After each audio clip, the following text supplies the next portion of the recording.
So please welcome Kate Vanden Bos to the show. Welcome, Kate. Hi, Ashley. It's great to be here. Thank you for having me. Oh, you're so welcome. And thank you all the way from Austin, Texas. Just outside Austin. Yep, down in Texas. Fun. I love Austin. Um, anyway, we have a mutual friend, Ellie Molina, that connected us. And I said before we hit record that when she introduces me to someone, I know it's a meant to be, and I'm part of the soul sister group of Ellie. And it's just a beautiful every soul that she's introduced me to. I know there's a reason, even a higher reason. Like I always look at it like, I wonder like why Kate is in my life. And when I started doing my deep dive on Kate, um, I was thinking, because when I think of intuition, and that is really kind of the word that comes to my mind is what you help people with. And, I'm a mom. Do you have children? I have a fur baby. I do not know Okay. how. Oh, that's right. You have a fur baby, like 3 years ago, right? Or It's 4.5 now. Yeah. okay, so I was looking at okay. I have two fur babies too, and I had them my whole life until I didn't get married till I was 35. So I'm a late bloomer of a mom.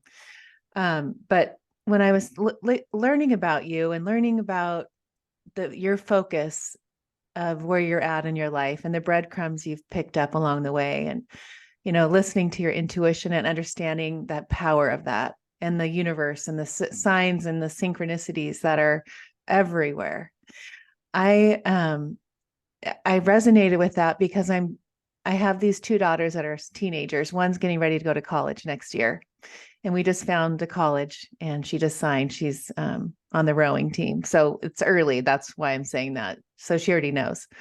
But I'm reflecting because I'm really I realize that when I was growing up, I'm 54, so in the 70s and 80s, I didn't have guidance like that. I didn't know. I just you kind of went to college, and then you got a job, and then whatever, got married, had baby.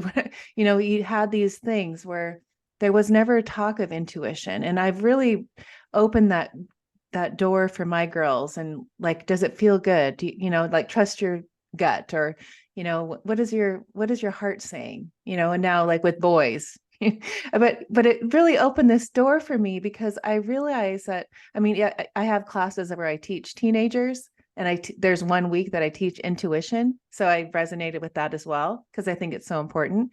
But what I want you to do, and where I'd love for you to start, is take us to where you started. I know you were kind of doing the same thing as me, like, should I do this career? Oh, that's not, then go this one, maybe this one.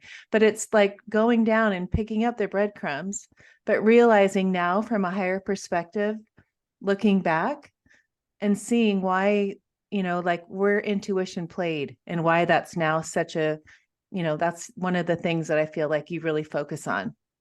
Take That's me a wherever you want. that's a great question. And this is the way we're just talking about glasses. Hindsight's always 2020, right? And that's Right. the thing. And talking to from a younger generation, I think, well, what would I, while you were talking, it's like, well, what would I have told myself? If I could go back to 16, 17, 18, 19, 21, what would I tell myself to do differently now? And a couple of things I think, growing up in the 80s and 90s, that we didn't have all of the internet. We didn't have all of the connectivity and the connection.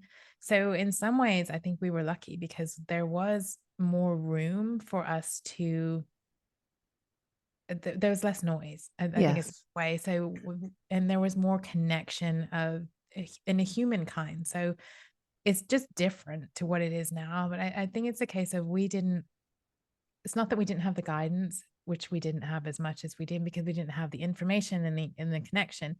We had more room to hear our intuition and our guide. Right. It's whether we had, our soul family around us and our mentors that would say, follow your intuition. That's different versus it not being there.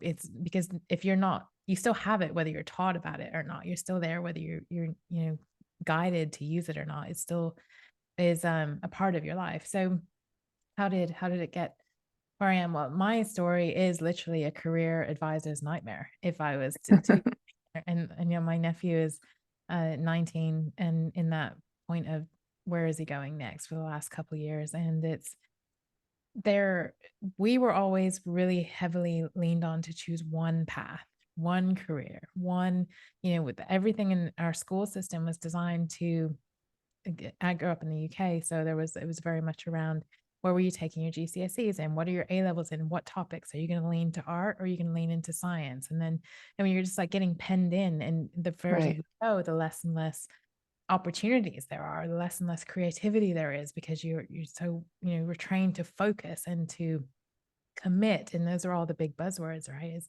to grow up, to commit, to, you know, to follow, to see it through, to finish that degree. Well, I've got 2 degrees and I'm doing neither of those, Right.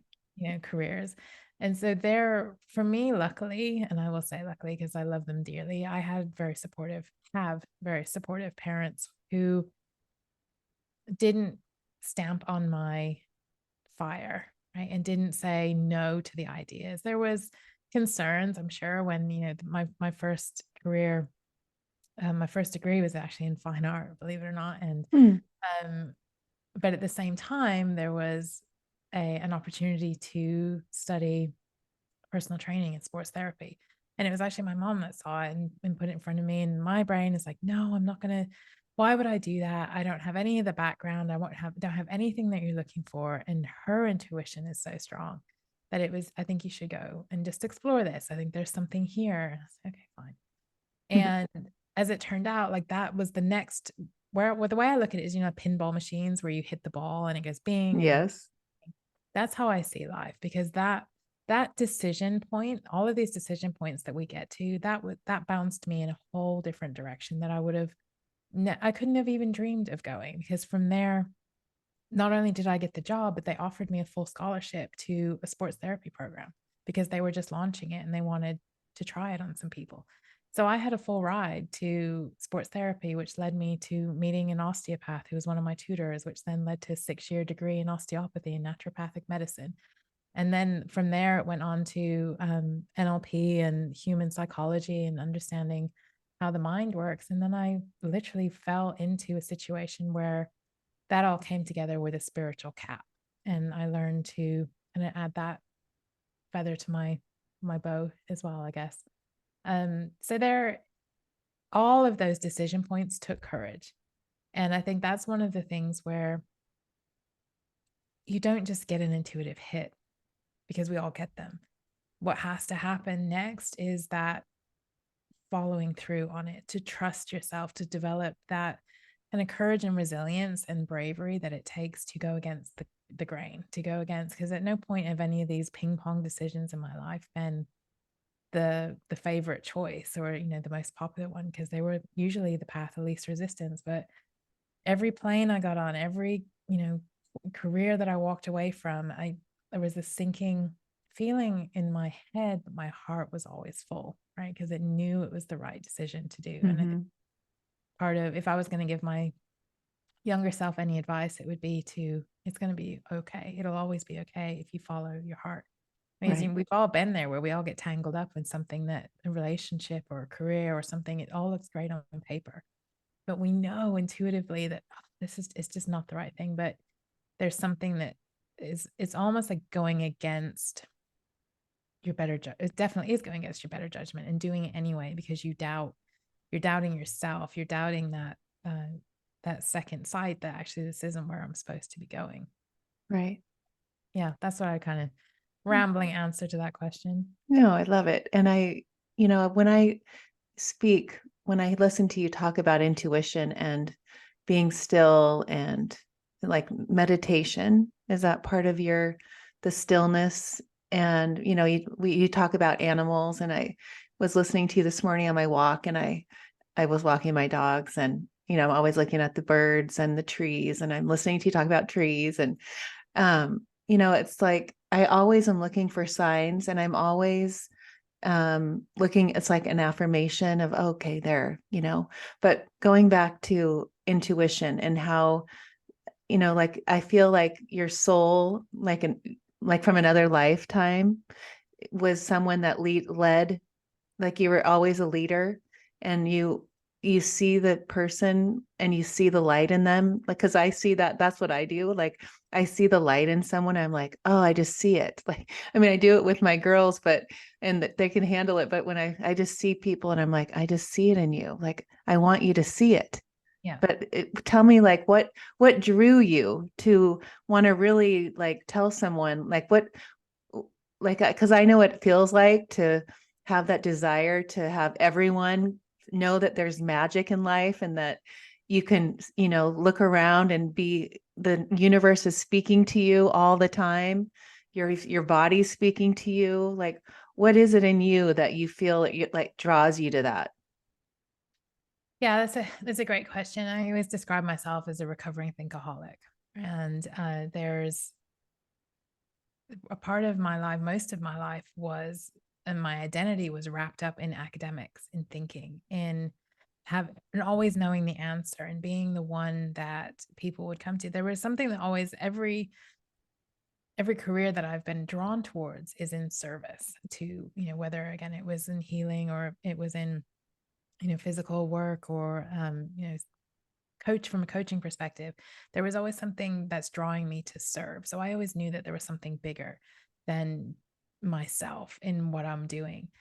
But there was a turning point where it was about 5 or 6 years ago, it's probably close to 7 years ago now, where I learned that I didn't have to do it all myself. Because up until that point, everything had involved me learning from a textbook, had everybody coming to me needed an answer. They needed a solution. They needed me to get them fitter, healthier, fix their habits, whatever that was. And I was taking all that responsibility on.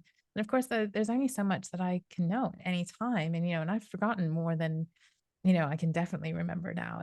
And I was always blessed with a photographic memory too. So that's how I got through exams, because it was very short term, but I could just remember. Right.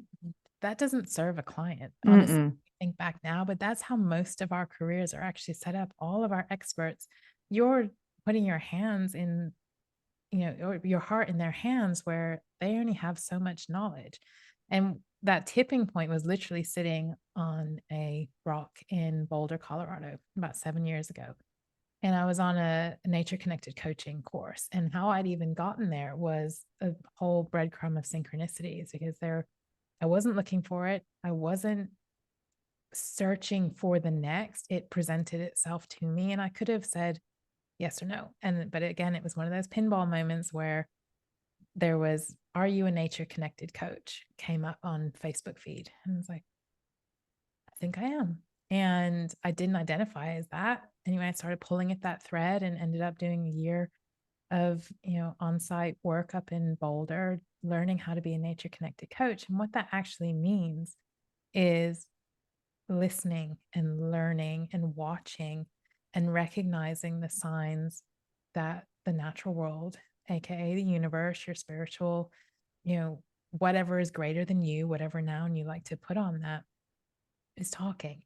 And it had the answers. And suddenly I thought my brain was going to explode, because I realized that it was no longer my responsibility to know everything. It was my responsibility to provide space for a client to experience what they needed to learn and what they needed to hear. And one of my skill sets is I notice patterns. And one of the, everybody has different gifts, I guess. And mine is, oh, that's an interesting pattern, and weaving that through, and then that theme. And I love stories and I love metaphors. And that's what I'll spend most of my time doing, is actually just talking in archetypal,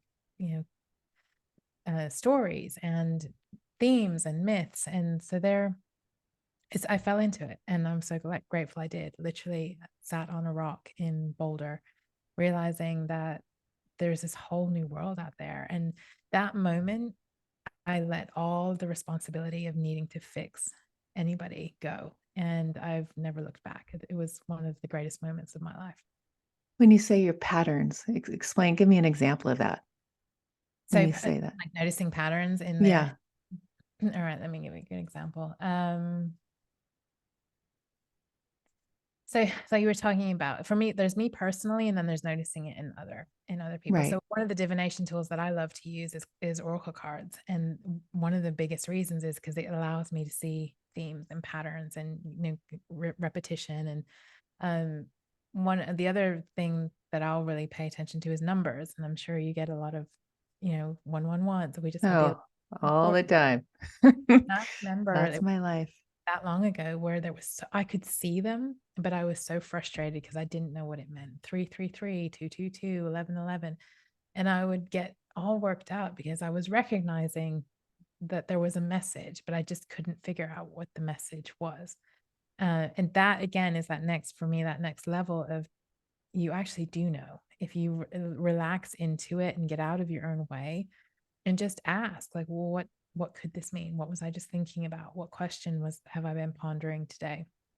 um, what messages could be coming through from the other side. And often, a lot of the times, that we want these big, like, epic messages when it could just be a hi. I was thinking the numbers on my phone, the 222. It's just spirit texting me saying, "Hey, how you doing? Right. I How's it love going that. here?" And so patterns also will be. Um, oh, I can tell you one. This is happening to me, and this has started a couple months ago, and I don't know what it means. I'm still in that curious phase, but happens all the time. When I'm out walking, I'm seeing sticks in the shape of a Y on the path right in front of me Huh. the time. And to the point where they're showing up where they shouldn't even be a stick. And it's this, sometimes they're upright, as in yes, walking forward, sometimes they're sideways, and sometimes they're pointing back. And it's just playing this whole thing now where they were always probably there, I'm sure. It's just now that I'm noticing them, and it's always when I'm walking on a trail or walking in the path, and it's definitely catching my attention. What it means, I don't know. That's what I'm still working with. But the first part of it is that it's catching my attention and it's happening frequently and regularly. When I say to other people, "Do you see the Y sticks?" I'm like, Right. no. Um, Huh. so, so that's one of the ways that it's a tool for navigation, I would say, through the world, and conversation and curiosity. Right. I do that all the time. There's feathers, I was seeing feathers today, and I always am so aware of that and thinking, oh, thank you, guides and angels, and talking. And then there, when on my walk this morning, the wind's blowing. It would be like one of those things you blow, and all the white little fairies, Yeah. fly away. So I'm catching them, and every time I catch one, I say, like something in gratitude, or, what is this going to tell? What is this telling me? And I'm always trying to, like you said, like it's like you're trying to uncover the message, right?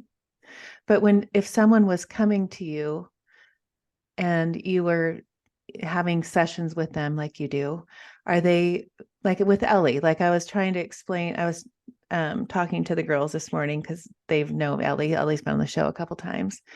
And like she's always helped, she's always the one that's the psychic and the one, but she comes to you to to work on to work on where she's going instead of always being the one that's helping.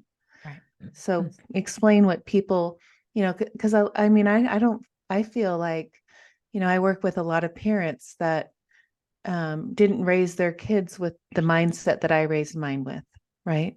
Like they weren't aware, they got married early, they weren't raised in a family. I wasn't really raised in a family like that, but I had all the time, and I was just drawn to that, all the personal development, all the stuff. I Yeah. mean, The Alchemist, I was reading something about that today, Yeah. reading that, and my girls read that, and the Four Agreements, all the books that, I mean, I could go on and on about that, but I was always drawn to that. And a lot of the parents that I'm working with now have never heard of those, So when I look at the world and where we're going, I mean, it's all catching on, and we're all learning what intuition is, and that word, all the words that we used never heard, probably 10 years ago, Yeah. meditation, what you do now, like people would be like, she does what, you Yeah. know? But what, like the people that that come to you, like they have to have that yearning. Like why I said Ellie is like, she understands what intuition is. She wants someone to help guide her instead of guiding others. So Yeah. what is that? Well, there's a tool that I've developed and used. It's called the growth cycle, which is it provides a framework for conversation around that. And this is something again that I'm really leaning very heavily into, because a lot of what we talk about can be very nebulous, right? There's intuition, there's psychic abilities, there's spirits, there's, signs and symbols. They're even from a profiling perspective around, well, this is me in Myers-Briggs, and this is my talent dynamics, and this is my life path, and this is my astrology chart. They're all great information. I love it. I am a profile like queen. I love anything that can give me a little bit more information about myself, about who I am, why I'm here. I will lap it up, and my clients do too. And why I think this technique is so appeals to them so much. What a lot of those don't do is give you day to day tools. Like, okay, great. I know what I am in Myers-Briggs. What do I do with that today? All right. Right. Well, I know what my astrology is, my sun, my moon, my, wounded Chiron. I know all of that, but what do I do with that today? How does that help me make decisions this morning, this afternoon, for this week, where my priorities are? And I work with the growth cycle, which is based on it's a story. It's the story of the seed that gets planted, and then you spend the year growing and go through all the different stages of growth. You're reaching out, pruning back, flowers, bearing fruit to the harvest day. And we all cycle through this. Every single one of us has the same every year of our life. There are times when we're planting the seeds, and it's not the same for everybody. And that's what's so unique. It's our unique fingerprint. There's times when we plant the seeds of intention, then we go in the ground and we're in the dark because we're, we're germinating. And if you understand that there's a reason why you're feeling the way that you're feeling, when you're feeling a little confused, a little disorientated, you're probably underground. There's times when you want to be creative and reach out. There's times when you need to be cutting back and doing, assessments on and life audits, like what's important to me, am I living in alignment with that? And then there's times to reap the abundance, there's times to rest, there's time to take action. When you can take that framework and apply it to your life, you can do something with it. So for me right now, I'm ending the phase of the lover, which is all about reaching out and connecting with other people and having Hmm. and in the level of creativity. So knowing that is whatever I'm working on, it's trebled in 100x'd by sharing it with other people and bringing in collaborators. But there's other people who have just been reborn, right? They're doesn't matter what time of year it is for them, they've just come out of the earth and they're seeing the sun, and they're now going through the who am I, what do I need to do, where am I going this year? So that's what I work with predominantly with clients when they come to me. So there is this level of satisfying the intuition and the intellect, because again, this is something that we can tend to do is go to extremes, right? There's like, I'm going to fly all the way over here into my intellect and I'm just going to think and I'm going to ignore my intuition. I'm going to go all the way over here and never be practical and never have and just be floating around in the dream space, but not being anchored down in earth. And if you're as holistic beings, we need to satisfy all of those needs. Otherwise, we're just going to be constantly flip-flopping, being in my masculine, being in my feminine, being my intuitive, being my intellectual. Whereas there's a way for us to actually navigate our lives every day that satisfies the intellect, because there's a framework, there's an understanding, there's a process. It's 1, 2, 3, 4. That keeps our intellect occupied. The intuition is then brought in because it's like, what do I need to learn? What am I here to, again, based on the assumption and the understanding that we're all here to grow. And you wouldn't be on the growth cycle if you weren't understanding that, you were there to grow. So that's where you bring your intuition in. And that's where you can open up, because your intellect is feeling safe and secure. It knows where it is. It doesn't have to be on high alert. The intuition can relax and listen to paying attention to what podcasts show up, what teachers show up, what information, what signs and symbols, to do something with that every single day that helps just keep you moving forward. Does that make sense? Yes, but I need a little bit more. So when you say you're in a cycle right now of love, connection, some other people are just in the dirt coming out. Yep. How do you figure out is it through your birth chart? How Yeah, do it's through you your birth details. Yeah. So everybody, Okay. I always think about it's like when we're born, it's like there's a little keypad we had our own little code, and whether it dictates your astrology chart, your life path numbers, your numerology, like all of this kind of stuff. Our birth details have so much information literally coded in them.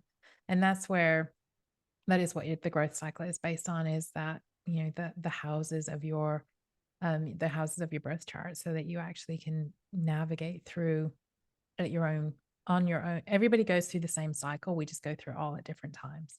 Okay. And all just from our birthday. Mm-hmm. So you started working with oracle cards. I was listening to a podcast today about that, and you were um, talking about because I have them, and I did one before we got on, and I Oh, tapped it 3 times because I cleared the energy because I learned from you today. But why oracle cards, and why using? I even thought it was fascinating that you said to the people that if you don't have an oracle card deck, you can use a book and Yep. just flip through the pages and then stop. Because I always do that too when I have neat books that have messages. I'm like, I'm just going to open it up. You people listening know that, and then whatever message is there is for me. So Yeah. why do you work with that? What's the I mean, draw? the first of all is because they're pretty, and I Yeah, love right. the way they are, and they feel. I'm very sensual, so I like how something looks, how it feels, and uh there's something, again, practical about it, right? It's not. You asked about meditation. Let me just circle back to that. I'm the worst sitter and meditator, right? Hmm. I will. And I used to beat myself up about that, being type A, right? As well, just sit here, just sit, close your eyes, and then the monkey mind comes in. And where I meditate is I walk, and I meditate in the shower, I meditate in the bath, I meditate. And again, there's all these preconceived ideas around what does meditation mean. The idea of meditation is just to open your mind and to hear and to be present and listen. And oracle cards will that's also a type of meditation for me. Is there is this It keeps my senses focused on one thing that's right in front of me, because if that doesn't happen, then the intellectual monkey mind can run riot. And what else does it, and even with oracle cards though, it's like, well, what else does this mean? And then what else could, oh, does it mean this and does it mean that? And there's this um it's also, interestingly, I've been having tarot readings mainly at 25 years plus, I think now. I really heavily leaned on them when I was going through my divorce. And there was, and I don't know exactly when it was, I just know it's very significantly shifted. There's a point where I was trusting other people's readings over my own. And now I'm the exact opposite. I will do mine first, and theirs will confirm or affirm, but I will always come back and trust mine. So it's also been a way for me to grow my intuitive abilities, and grow and trusting uh my own reading on something, is to actually, what am I trying to say? Yeah, there is something about it, is grounding and focusing, but expanding at the same time, right? Because it depends with oracle cards generally. It's not every single oracle card, but I use tarot cards too. I like that, different tarot cards. You can go as shallow or as deep as you need to at the time. And it's a quick confirmation. It's a quick, uh, you know, affirmation that what I'm thinking or feeling, it's like, oh yeah, okay, yeah, I was right. Whereas pendulum, I am having such a love-hate relationship with a pendulum right now. Something that should be so easy. That is a divination tool that I cannot master. I literally might as well, if I ask a question, you might as well just say it's the exact opposite every single time. So, Is that what's behind you? no, my pendulum's Oh, behind that's your earring. Oh my gosh, my that's your earring. earring. How Oh, funny. Oh yeah, I've okay, got so pendulums for earrings. but it looks like it because it looked like the lamp. It looked like Oh, it funny. was going back and forth. And I was thinking, is that a pendulum? But and then you started talking about it. I go, oh, she must have one behind her, but it's your earring. That is so funny. But it But was, yeah. and it started moving when you were talking about it. Oh, very funny. Well, maybe you were reading my earrings. Maybe Yeah, it was it was big. going. One of the other things, actually, oracle cards, why oracle cards versus tarot cards, is when I was first learning and allowing myself to experiment with them, tarot felt you can get it right or wrong Mm, to me, right? Because there's the tarot journey. And obviously now I know more, but at the time it was, oh, but I don't know what that card means. So therefore I can't read this. And if there's plenty of people out there and plenty of people that are teaching like intuitive tarot reading now, which is so much more expansive. But that was for oracle cards for me, that was one of the reasons specifically, was because it was all about what I saw and what I intuited into it versus, oh, what's the Five of Wands mean versus the King of Wands, or, oh, did I get that wrong? Um, and I like the stories. And I think that's, again, a lot of it is very much to do because the depth and the resonance. And it's a skill as well. It's learning to, the cards haven't changed. I have. I now don't take it so seriously in a weird way, although it's more serious than ever. When I have a responsibility, I'm literally reading for people. There's a huge amount of responsibility there right. we used to have when I was just reading for myself. However, when we take and you layer in that, it's not, I'm just the channel, right? And that's the other thing. If I take all of the ego out of it, I take all the responsibility for being right or wrong, and I make suggestions, I make observations. This is what I'm seeing, but I will always, to a client, defer to what they're seeing or what they're feeling. And it's not about me getting it right or wrong. My job is to literally point them. Did you notice this? Did you notice this? Can you see how this weaves? And obviously there's feelings, and then there's, sensing, like you're talking about. It's like you can sense into something. But I see the best in the people that they don't see themselves. And that's our job, is to actually hold that door open for them so that they can start walking towards, that version of themselves that we see, because it exists. Right. So how do you get people to see that? Because I know as someone that tries to like put the spotlight on um, these beautiful souls that can't see it yet. It's like I feel when they've been having blinders on, or living life in fear-based, living life in a way where, things aren't working for me, they're working to me, Yeah. victim, and to really open their eyes to seeing that life is happening for them and not to them.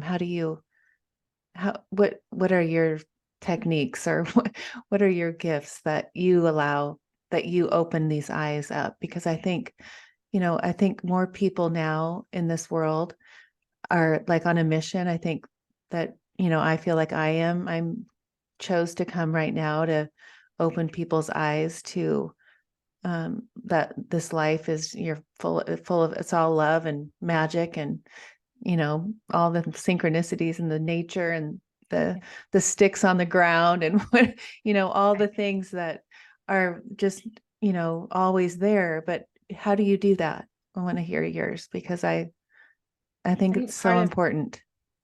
part of it's a great question. Part of the first thing that I want to say is leading by example is really important. Living a life of integrity, which is not perfect, right? And that's, again, the other understanding of recovering thinkaholic, is that it doesn't have to be perfect. It just needs to be authentic.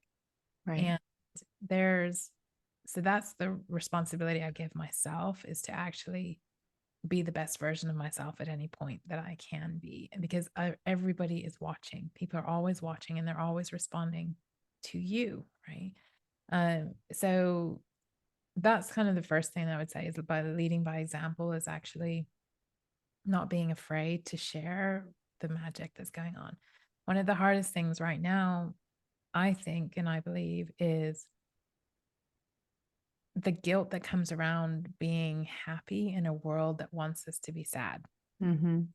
and the projection that the pressure of the projection around that, and knowing that, well, is it right? Is it right for me to feel happy right now? Is it right for me to feel gratitude right now? Yes, it is.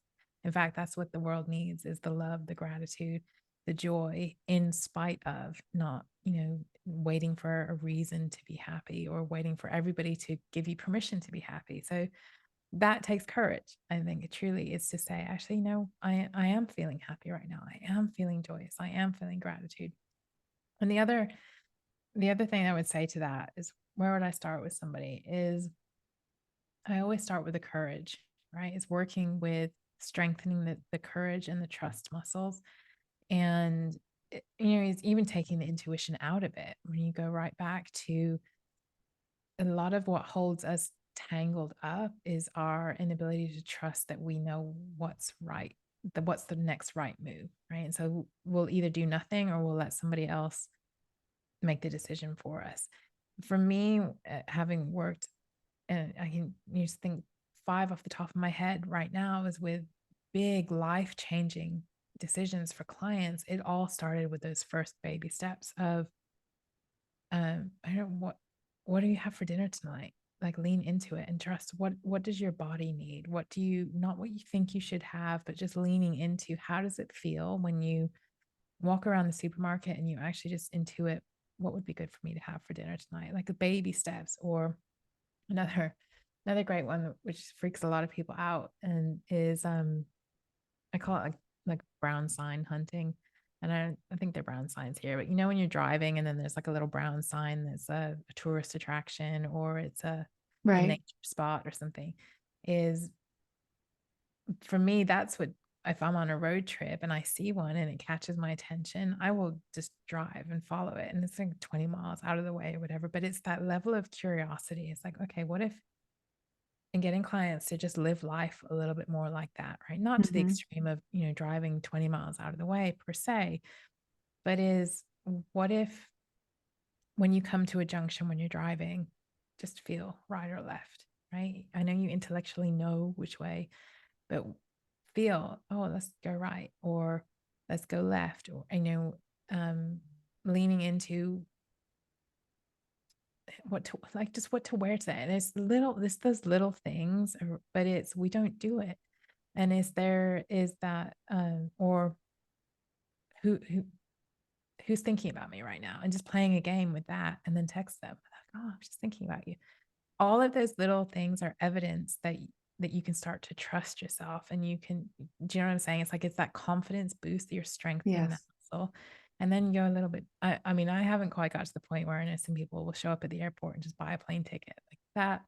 For me, is, I know it's possible. I just like to be a little bit more prepared than that. So, but it's that concept around not needing to feel in control all the time, and to actually stretch that muscle around, well, what if I just leaned into a little bit of flow? What if I leaned into a little bit of adventure and asked, like, even just like, what is it that I'm supposed to be doing today? And wait and see. Maybe there's an advert that shows up, or somebody mentions, something, pulling at those threads and actually having the courage to go through with that, that strengthens that muscle for me. Right. You can For start sure. bigger ones. You know, I love trust and surrender, and I know you use those words too.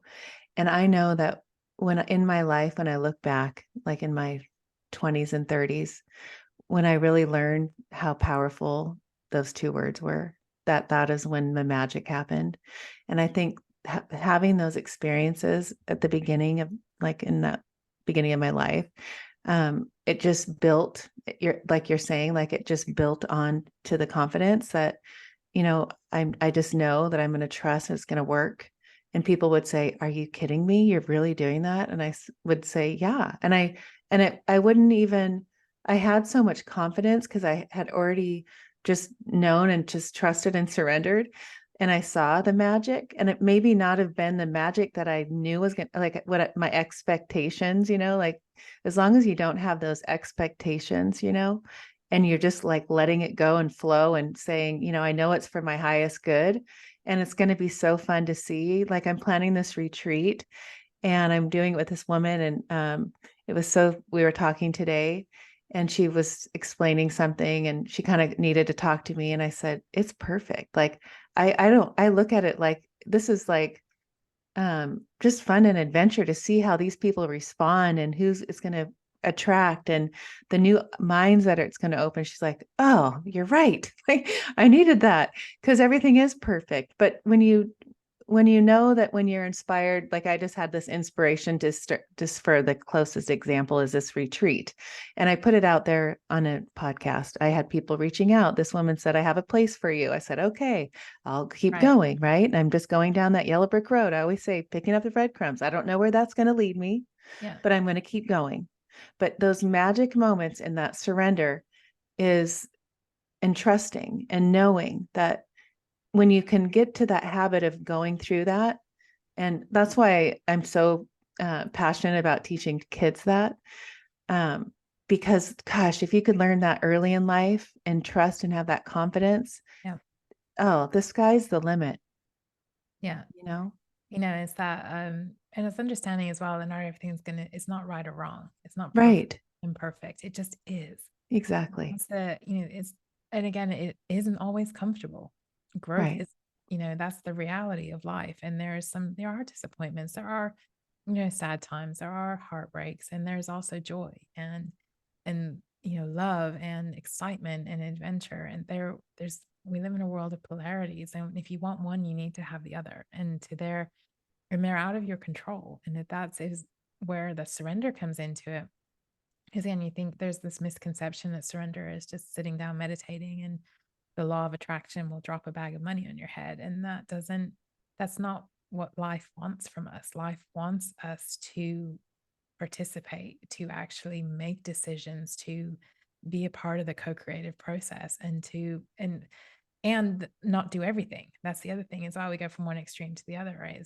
Is trusting that that's where the trust comes in, is I'm setting the intention and I'm going to let go and surrender to the process and surrender and know that one, I'm always safe and protected. Two, it's going to be what it'll be. And it just is. And it will be on whatever the timeline that is appropriate for everybody involved. And you can sit there with a level of curiosity and just go, how is this going to happen? Like, I'm excited to see how the story is going to end because I can't even imagine how this is going to turn out. I just know it's going to be okay. Right. Oh, I And love yeah, living like that. I love it. I mean, kids definitely need that life skill. And actually, to be fair, they had it. Right. They were born that way. I And know. it's this world that knocks it out of them. So it's remembering. And again, Right. I love that because they don't have as much to undo if you can fix Right. it properly, right? So remembering that, um, whether it was, just playing and make believe, right? Mm-hmm. We just don't do that anymore. And yet, as kids, that's the first natural thing. It's like, well, what do you want to play? Oh, let's just go and you're going to be a princess and I'm going to be a frog, or we're going to do this and we're just going to play. And we'd spend hours and hours doing that. Right. So they had that natural ability. Right. And It's so interesting when I work with the kids and we work on limiting beliefs or anything, it's like that, right? Like, oh, I got it, Ashley. And yeah. then they're like, the light bulb hits and they're off. Mhm. It's, Yeah. and then I'm trying with the parents or the older adults. And it's just like, oh, the hamster wheel, you got to stop it. Where Yeah. is it leading you? There's just it, I just always, looking at these repeated patterns that they're just so, um, it's just a pattern. It's just this hamster wheel that they've just become so accustomed and comfortable with that one step to put that stick in there, it scares them to death. It's like, oh, but once you do it, oh my gosh, Yeah. like huge. Right. It almost becomes addictive, right? Because there's people get so comfortable being uncomfortable that it's because then anything is possible. Therefore, nothing is in your control anymore when you step out into the world. And that's, again, we come back to like the growth cycle. That's the the brilliance of it, is that you're always okay because you know exactly where you are at any space and time in any situation that you're in. So there's that level of security, because we need security as well as the uncertainty, right? And so we have to just develop that sense of security in knowing who we are, where we are, and what we are at any time within ourselves, so that it's less, if at all, influenced by what's going on around us. There is right now, we tend to live in a world where we're waiting for the biofeedback of the universe to tell us what we are, rather than us telling the universe what we are, instead Right. of living from the inside out. Right. Don't you feel like you can live, like we were talking earlier about what's going on in the world and the news, and I don't watch the news, but like living that way, like where I say we get up in the morning, we do our walk and we're meditating, because I'm very similar to you in that way, and looking for the sticks on the ground, and like, and good, and being okay and living in that life. I don't choose to live in that other life, not that I'm ignoring that other people are in pain and there's a world going on outside of this. But explain to me, because I love asking my guests, like, where you see, like, we're heading into 2024. This episode will be at the end of this 2023, and I was picturing, because I know you do a lot of like end of the year type of things to prepare yourself to start. Like, I would love to go into what you do, but where do you see 2024 and where we're going, and what how do you view this, like, ascension and this new earth that people keep talking about? Yeah, it's a hot topic right now in our world. And it's like, I think truly it comes back down to what we were talking about, where you're choosing to put your focus, right? You're putting on the higher frequencies, the love, the joy, the happiness, the excitement, or getting sucked down into the swamp of sadness, and letting yourself get sucked in and drown there. And it is, for me, it's all about personal choice and personal responsibility. If there was ever a time in our evolution, it is now, where you need to look to yourself first, take responsibility for yourself first, and that, in by ripple effect, will affect everybody else around you positively. But it's the case of, and this sounds almost, it's not defeatist. There's nobody coming to save you, because you don't need to be saved, right? This is the so you all of this stuff that I am seeing as a very positive thing is the stage crumbling, right? The illusions, the show, the um it's almost like there's a movie that is just coming to an end. It's like, oh, well, that wasn't worth the money for it, but let's go watch the rom-com. If you can see through it and see the bigger, and I love the analogy, which I've heard and talked about, which is perfect, is if you imagine from a new earth perspective, new earth is the kitchen that you've designed, right? You've got the plans in your head, you know exactly how you want everything to be, the shiny new, equipment, the space, the light. It's just absolutely beautiful. You can't wait. But for you to get and experience that kitchen, the one that you're in right now has to be remodeled and destroyed. That's what I'm experiencing, that we are going through right now, is the destruction and the demolition of the old kitchen. Mhm. And that can feel awful if you don't know that there's plans in place. Because if you're, again, if you think about, if you came home one day from work and your house was just destroyed, you'd be like, what is going on? Like, is it just hit you sideways? You weren't preparing for it. It wasn't intended.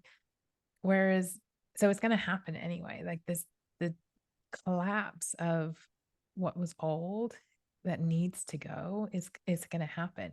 Our job is to hold that vision of the new kitchen, and to deal with the irritation. Yes, I'm going to have to eat out a little bit more. Yes, there's a lot of dust around. Yes, this isn't great. This isn't convenient. This isn't comfortable, but it's going to be worth it. And that, for me, and again, maybe it's a little Pollyanna, but I'm sticking with it, is it's going to be worth it. And it's not going to be comfortable. Coming out, we're in that final stage again, from a metaphorical perspective, is the cocoon. And the cocoon is now going. Like, we're not even in the cocoon anymore. We're almost out of the cocoon. We just haven't spread our wings. And it's that mushy middle phase where it's not what it was, it's not quite what it will be, but we're leaning, if we can just lean into it and spread our wings, it's going to be so much more fun. Yeah, so much more fun. Tell us about your end of the year, what you do. What am I going to do this year? I kind of change it up, make it up as I do this year, every year. Well, for me, again, just going back to where I am in my personal cycle, it works out perfectly because that is the end of one year. So I harvest all the way to the end of the year, and then I plant new seeds in January. That is literally just how mine falls. When And is your birthday? my birthday is in September. Oh, okay. So it My- doesn't matter if it's in January. I mean, it's No. your date, your birth Yeah, what you do. My year. harvest day is December 12th. So I harvest just before Christmas, but then I set seeds in January, plant my seeds in January. And So so wait a second. Hold that thought. Okay, so you know the dates when you know this path. So December 12th is harvest. yep. And then so intentionally, because you know the dates and you have this path all lined up. Yep. So in January, whatever date, you're going to start planting seeds. Is Yep. it coming through just naturally, or you just know, oh, now it's time for me to plant the seeds? Well, yes and no, right? So I say you're naturally going through this process anyway. Right. And what this framework does is it gives you a chance to work with it consciously, right? Because otherwise, if you are just setting intentions that in, um, they might not be good for you, right? Because Right. I get it. it could just be a case of because you're going to plant whatever you put your attention on, right? Right. And it could be what you don't want, and we call those weeds. So if you're putting all of your energy into planting weeds, they are going to grow. Like again, it's not saying that your growth cycle is going to produce amazing, wonderful golden apples every year. If you didn't put the work in, it's not going to give you golden apples. That's the whole point is you have to be proactive and consciously create with your growth cycle because you're going through it anyway. So for me, this is a good example is um yeah, so my harvest is over Christmas. So what I've worked on all year, I get to pull in and harvest and sit with and enjoy through Christmas. Whatever that might look like, so this year was very much around health and wellness and purification. And that's what I always say, just as an aside, I use oracle cards for my year. So for each of the phases, and that's what I'll work with my VIP clients as well as each phase, we do a deep dive oracle card reading. So you go even deeper into what you're working on. It isn't, you can stay superficial, but I like to go deep on everything I do. Mhm. And that's another way that I'll use oracle cards is to help tell the story. But then in January, once I've harvested, you then again, like a farmer would do, you clear the field and you think again for what's happening next year. So there's a whole phase where it's about 4 weeks where you can sit there. It's the visionary phase of really consciously asking yourself, what do I want to create this year? What am I willing to commit to? What am I willing to work hard to? And I make it very serious. It's very ritualistic. And I will often, actually plant seeds or I'll set an intention for a crystal so that there is a commitment on my behalf of this is what I'm committing to this year. Now we surrender and go through the process. So for my end, it's like I say, for me, naturally, it works. The end of year works naturally with my energy. For some people, it just won't because December into January might be completely the wrong time of year for them to be planting seeds and setting intentions. And so sometimes if you're listening and you kind of go, yeah, like I hate setting New Year's resolutions, it's probably because it's not the right time for you to do it. It might be Mm. January or it might be June or it might be August. So what do? I like to review back, okay, to actually go back through and look at with honesty what was created this year. What did I say I wanted? What were my intentions and what actually happened? And then you take responsibility for it. It's like, did I actually commit to it that I said I was going to? Did I really put in the work? Did I take every opportunity to go to bed early, to meditate, to have, relaxing baths, to go out and meet new people, whatever that intention was. And so I was think of it like a year audit is, where am I at? Where am I honestly at? How am I taking responsibility? What was out of my control? this year that just completely knocked me off. And then it's almost I will burn it. I use fire a lot. And so it's burn it with gratitude and grace and let the year go before looking ahead to the next year. And that for me is like so important. And again, it's one of the steps that we culturally miss because we're always going ahead, the next, that we Right. actually don't reflect and therefore we don't integrate. With no reflection, there's no integration, which means you're likely just going to keep repeating the same Right. habits and patterns over and over and over again. So yeah, a little bit different every year, but in concepts it's the same. It's like how and where I do it.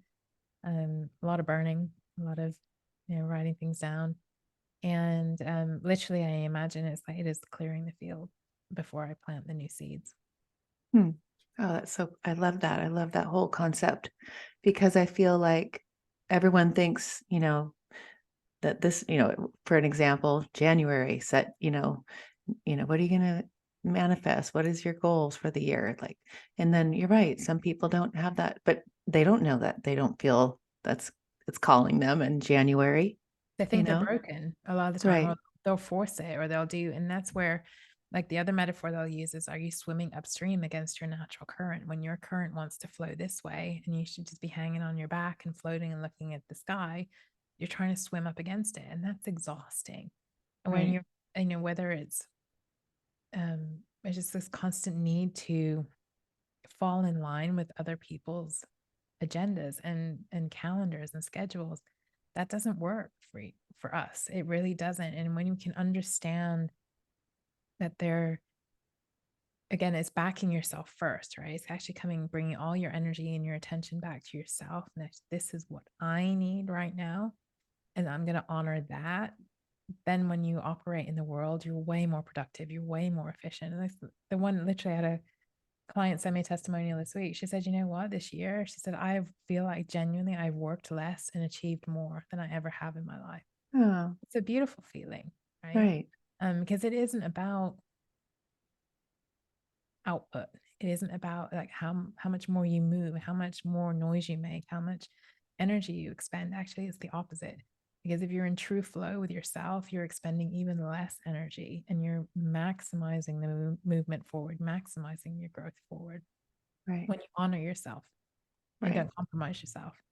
Right. Oh, I love that. Oh, it's been so fun meeting you and went by so fast. As Did always, when you yeah. are in the flow, how can people work with you and find you and all that stuff? Oh, I'd love people to stay in touch. Easiest way is jump on my mailing list. It's katevandenbos.com, and reach out with any questions, anything that we talked about that's just sparked some curiosity or resonated with you, or you want to hear more. And I'm happy, as you can see, I'm happy to talk. I love what I do, and I love the people that I do it with. So there's lots of different ways that we can connect and work together if that feels like it's something that you'd like to do. What is one seed that you know you're going to plant in January?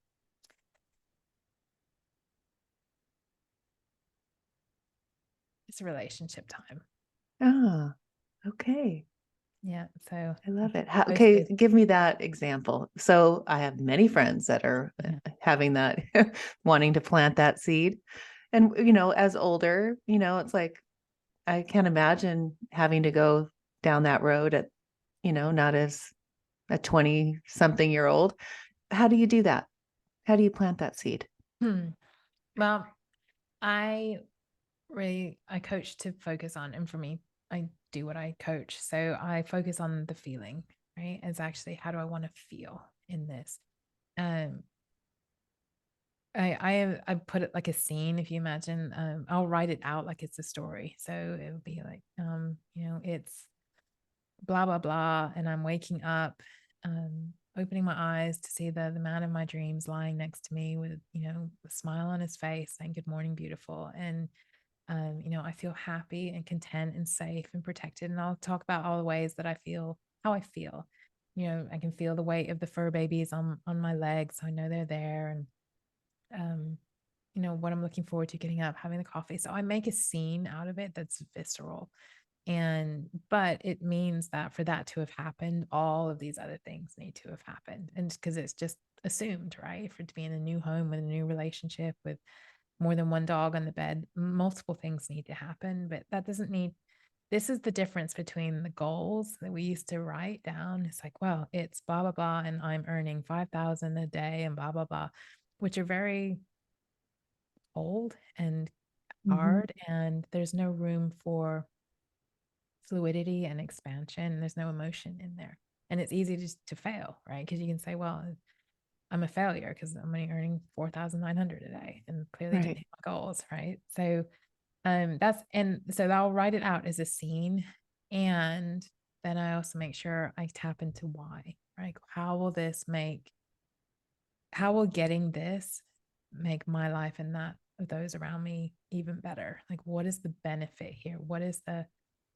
It's the service to others. I really do believe that that's why we're here, is to serve others. And that is also the shift between the intellectual goal setting of this is what I want and this is what I'm going to do to what do I need to do to make the world a better place. And then the final part around that is I will honestly sit and ask myself, who do I need to become to attract that in? Again, assuming that we're working on frequencies and resonating. If I was resonating there, I would already have that. Right. So Right. there's something in me that is not resonating with that. That's where I start working first. Right. Do you do like, I know this is probably TMI, but dating apps, or do you just let the universe bring him to you? Like, how does that look for you? This one won't be dating. I have dated, I've lived all over the world. I've dating apped all over the world and some great people. I truly do. And I also, talk about, I'm not anti-app at all. And there's also some ways for, if you're feeling that way inclined, is it's another opportunity for the universe to deliver what you're asking for, right? You're actually making the universe's life easier Right. doing that, because they're like, oh great, we have another channel. um I just know mine's not coming that way this time. And there's Intuitively? Is that mm, what you mean? yeah, I can just feel his temperament's not that way. Hmm. It wouldn't even occur to him to do that. And he's also not looking, right? So there's the Ah, I can, which is a good thing, because then he's living his life authentic. right. And my job here is to resonate with it and ask for it, and ask, you know, please bring me what I'm asking for and what I need, and show me what I need to do. In the meantime, where do I need to go? Again, so that's the intuitive hit around, oh, maybe I should go to HEB, the supermarket tonight. And I was like, no, you don't really need to go. Yes, you do. You need to go. Right. Um, which is really sweet. Actually, I'll just share you a little story of how this Oh, can happen. good. Is and of course, my part of my brain's like, you'll never meet anybody in the supermarket. Nobody ever does that. Well, the other day I did. I didn't even really need anything. I said, just go to the supermarket. And I'm wandering around, and this sweet little man, old man, came up to me, and I thought he was asking for help.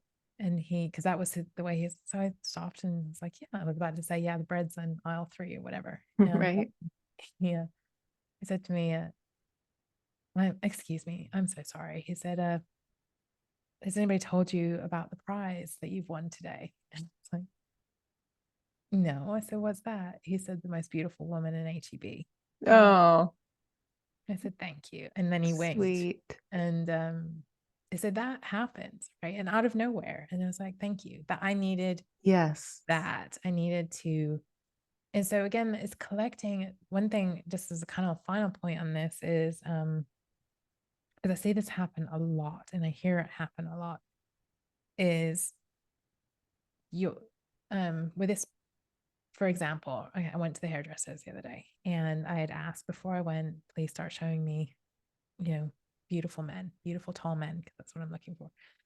And this has never happened before. I'm sitting in the hairdressers on a Friday afternoon, and there was one good looking, tall, age appropriate man after another in the chair next Oh to my gosh.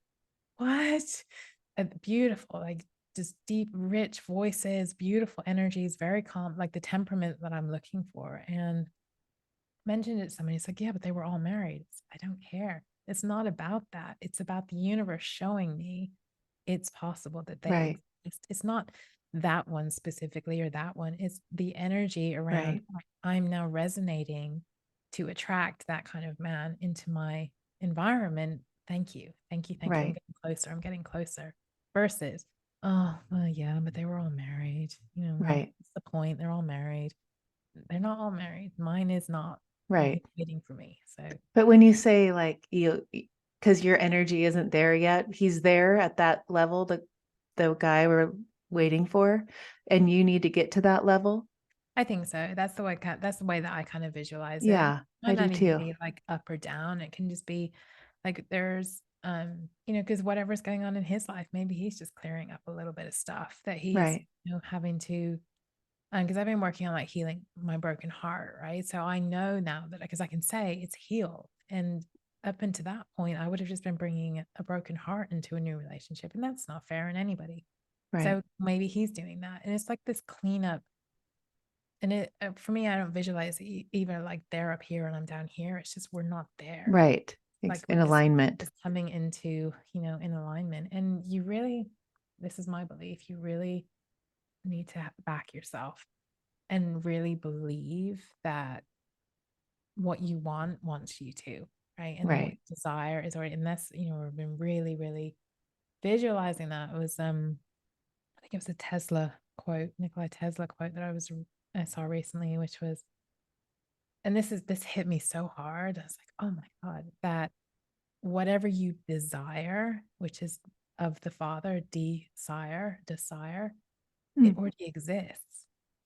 Therefore, if you can conceive it, right, you've been gifted it. So a desire with the way, and probably going to mangle the way that this is described, but is that's a gift to you. The Father has given you what you desire. It already exists. Your job is to accept it. And Right. we don't because we keep pushing it out there. It's out there. It's out there. So what I've been really working on recently is really embodying that. And whenever I feel it's something that I desire, I want, oh, thank you, because I've already got it. Thank you so much.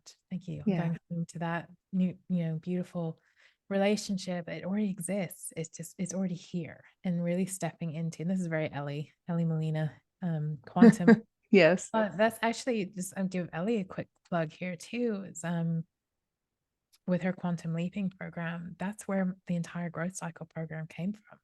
Oh, Is I wow. actually went through her quantum leap program, and that was one of the things that we'd unpacked was I kept putting it out.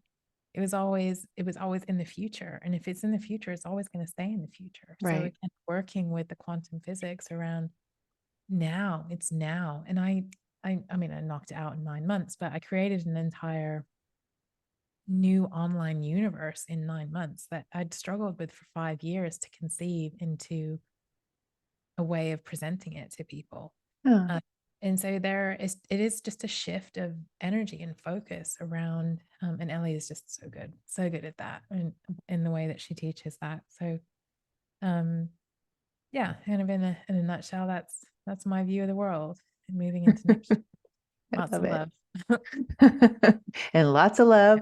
So Happy if New you know Year. anybody, yeah, if you know Yeah. anybody who If needs, you know anybody, send them Kate's way. yeah, exactly. Go to her newsletter. Yeah, Oh, perfect. so fun. Thank you so much. No, you're welcome. It's great to be here, and I look forward to staying in touch. Yes, for sure.